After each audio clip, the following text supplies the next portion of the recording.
Good morning po, good afternoon, good evening. Welcome sa channel ko po, Tito Noise Vlogs.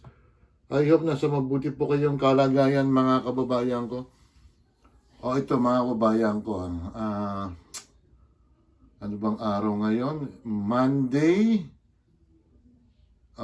January 26 po, tama ba? Tama, 26 po. Nako, malapit-lapit na. Nababasa niyo mga kababayan ko. Ang sabi ni Senador Lacson, Senate Pro Tempore at saka Blue Ribbon Committee Chairman, ang pagsasabi na wala kaming kwenta ay pang-iinsulto rin sa mga Pilipino. Mali po kayo, Senador Lacson. Kami iniinsulto nyo. Talagang, pasensya na po Totoo po naman talaga kasi selective ang ano mo ang committee mo Hindi katulad ni dating chairman ng Blue Ribbon na si Senador Ordante Marcoleta na alam niyo tutumbukin na sana Tutumbukin na sana ni Senador Marcoleta mga titos mga titas. Pero ikaw Senador Lacson, pasensya na po Sorry po. You are an investigator. Dati kang police PNP chief. Bakit hindi mo tinutumbok yung pinakaugat, the mastermind, yung Lords of the Lords, mga titos, mga titas? Ano ba nangyari yung hearing mo dati yung January 19? May napala pang Pilipino. Wala. Ang pinatutumbok mo lang yung saldi ko. Asan si saldi ko? Hindi mo ginisa si dating Department Public Works and Highways si Bonoan na umuwi siya yung isang araw. Ang gusto ng mga Pilipino, yung matapos na to. Kung sino talaga yung nagwaldas ang pera namin. Trillion piso, 3.7 trillion ang naubos sa panahon ni Pangulong Marcos na taon 2023, 2024, 2025. Di ba asan yung mga ibang mga binanggit ang mga congressman dyan? Bakit wala pa hanggang ngayon? Yun ang hinihintay namin, Senador Lacson. Investigador ka, medyo parang nagda-divert ka pa. Yung idiretso na yung pinsan di umano ni Pangulong Marcos na si Martin Romualdez ay involved dyan sa mga halagang trillion piso or billion piso. Huwag nyo kami lulukuhin na hindi na kami maluloko ngayon. Diyos ko, kung dati kami nagpaloko, hindi na ngayon, Senador Lacson. Kasi sobra na Maski nga, di ba, ang dollar ngayon malapit na sa 60, mga kababayan ko. Mga titos, mga titas Walang pakialam sa atin mga politikong yan. Mga senador, congressman, mga mayor. Kasi malalaki ang pera nila. May mga allowances yan. Paano yung mga sige nga, paano yung mga tawag dito? Yung mga wage earner lang. Panluloko na ginagawa mo, Senador Lacson Di ba? Asan na yung Gadyola? Diniscuss nyo ba yung Cabral Files? Pumunta si si Congressman Leandro Leviste.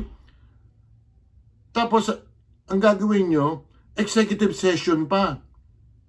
Gusto malaman ng publiko kung, para sa akin, authentic yan ang hawak ni Leandro Leviste, mga kababayan ko Medyo papanig lang ako sa inyo na tama sinabi mo kay Congressman Leviste na maghinay-hinay lang.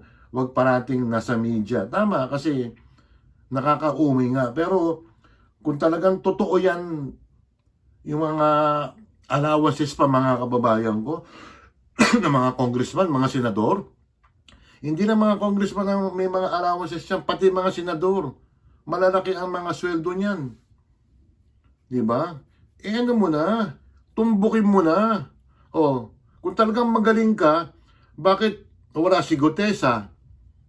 Bakit hindi mo isubpina si Martin Romualdez? Yun ang hinihintay ng mga kababayan natin, yung accountability, transparency. Kasi, pag inimbestiga mo si Romualdez, tumatanong ka ng utang na loob kay Pangulong Marcos kasi sumama ka sa ticket niya na yung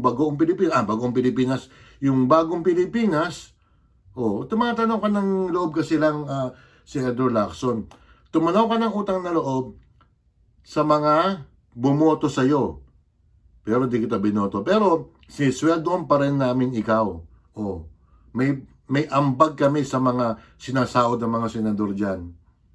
Ang daming ang daming yung mga pinalagpas na mga babatas dyan lalo na sa Kongreso. Tingnan mo, yung mga taga Laguna, mga congressman dyan, mga congresswoman, bilon-bilon ng mga allocation, mga allocables. Sa Bulacan, marami rin. O sa ibang lugar pa. Bakit hindi iniimbestigahan? Di ba? Talagang pundim-pundi ng mga Pilipino Kaya ulitin ko, insulto talaga. Sa pinaggagawa mo. Dinadamay mo pa yung yung mga kakampi yung mga vloggers diyan ni Makoy. Sasabihin mo, ang pagsasabi ng wala kaming kwenta. Wala kayong kwenta. Pasensya na, Senador Lacson. Nakakarindi na kayo. Hindi nyo tinutumbok talaga kung sino talagang dyan. Imposible. Sinungaling si Saldico? Maybe, siguro, partly 50% liar, 50% nagsasabi ng totoo.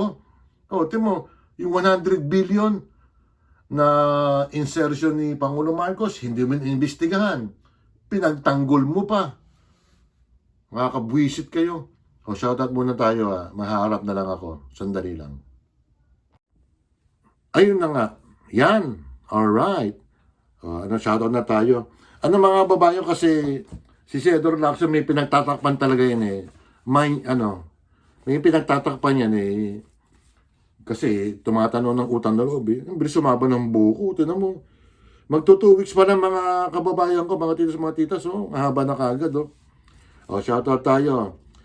Yung maraming salamat sa nanood last Friday yung January 23 kasi tinura ko ng dating kaopisina ko. Shoutout kay Lisela at maraming salamat na inatid ako ng aking pamangkin si Joshua at si Reby.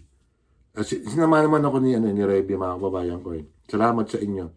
Shoutout tayo si Ate Ruby Vlog, Cherry Tisay, Cherry P Vlog, Ma'am Shipet, Tugang Michi Tigerfield, Shinjin Vlog Official, DJ Oxy Stab, Elisa Deyu, Charlene Mendrano, Kapangok Vlog, Evelyn Official ng Macau, Pretty Jane Barona Vlog, Professor Bones, Mirna, Sangkatutak na hindi malaman kung anong apelido, Alcantara, Smiley Face Channel, Pasaway Vlog, Chubby TV, Mamalin Official, Amlena Vlogs, Bet Pilapil, Dong Rebs, Missy Roscoe, Koki Hero, Bib A. Heart Purple, Mark Anthony Briones, Franz Billy, Ken Russell, US Pinoy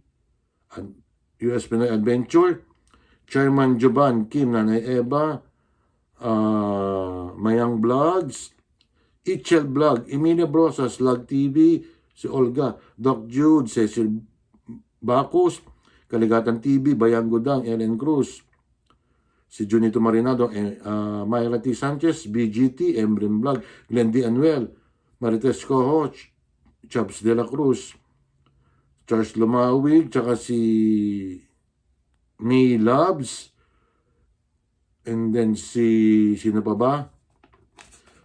Sino ba yung nakalimutan ko? Si Gino Rai. Naku, nakalimutan ko na yung iba. Iba yung listahan ko, mga kababayan. Yun lang mga titas Salamat bun sa nanood din. At saka sa January 27, yung naman namin, yung pumunta kami sa New York Stock Exchange. Pinasyel po ako ng aking yung dating kaopisina. At saka napadaan lang kami sa 9/11 Memorial. And then kumain kami ng pizza, mga babayan ko. Paki-like and share lang po At saka paki-subscribe lang po. Kayo, mag-comment kayo yung sa pinagagawa ng Blue Ribbon Committee. Hindi maganda yan. Talagang insulto yan sa Pilipino. Yung tapos, hindi sa sa Senado kasi kulang nga kulang yung pinagagawa ni Senador Lacson. Maraming kulang. May selective siya, mga kababayan ko. Pasensya na po. Salamat po, ingat. Bye.